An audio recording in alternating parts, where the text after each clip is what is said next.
The FWC is the lead agency conducting research on the Florida panther, and this endangered population of pumas mainly reside to the east of Naples in Southwest Florida. The FWC research program does a variety of different projects that focus on recovery and conservation of the population. So things like capturing Florida panthers. And this is done with the assistance of a houndsman. We head out into the field. The houndsman has his dogs that pick up the scent of a panther. If all goes well, they tree a Florida panther. And then the capture team makes their way out to the tree, and we successfully get the panther immobilized and on the ground. We have a complete staff, including a veterinarian, that collects a variety of samples.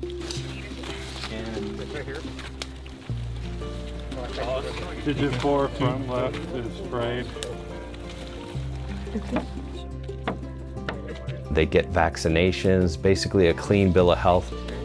And thereafter, the panther's released with a radio collar on their neck. And those radio collars provide us with critical information that help us preserve and conserve the panther. So this would be information like their locations, their habitat selection.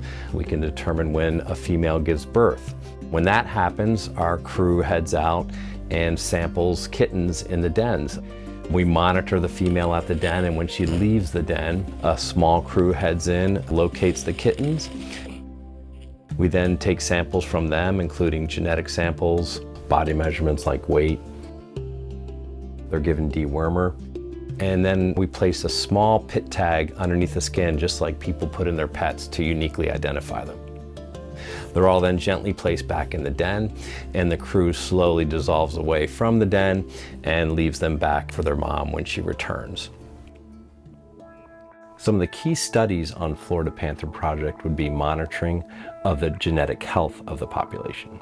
Panthers were isolated in South Florida over the last 150 years. That isolation resulted in a very small population size, and subsequently the effects of inbreeding depression became apparent in the population in the 80s and early 1990s, when there were only probably about 20 to 30 panthers left in Florida. The FWC, along with our partners at the federal level and academics, got together and stated that the best way to avoid the extinction of panthers in Florida was to attempt a genetic rescue, which involved the movement of female pumas, 8 of them, from Texas, and releasing them into the wilds of South Florida in 1995. This was a very successful management initiative. It resulted not only in vast improvements in the genetic health of the population, but it also coincided with an increase of the population from 20 to 30 animals in 1995 to about 200 adult and subadult panthers today in Florida. Other projects that we're focusing on right now include an assessment of and the prevalence of a disease known as feline leukomyelopathy. We refer to it as FLM. It's a neurological disorder that we documented in bobcats and panthers back in 2017. While we don't know the direct impacts on the population at this point, it is a focus of our research because of the potential impact on panthers and bobcats, because this disorder does cause issues with locomotion and movement abilities related to neurological degeneration that can impact the survival of these animals. We're trying to get at the root cause of FLM, which is a challenge, but it continues to be a focus of our work on panthers. We have 2 kinds of location data that we get from panthers. The GPS collars today use satellites to collect location information that's very accurate, and then those data are transmitted to us via satellite onto our computers, so we can tell where the panthers have been, in some cases 10 minutes ago. Traditionally though, we place these collars on panthers that are known as VHF collars, and those older collars are reliant on us going out and locating those animals in the field. And in order to do this with panthers, because they roam across these huge areas, and they're often in remote locations, we rely on going up in an aircraft that is fitted with antennas on each strut, and using those antennas and going from side to side, listening for their signal emitted from their collar, we can locate the animals and pinpoint their location on the ground.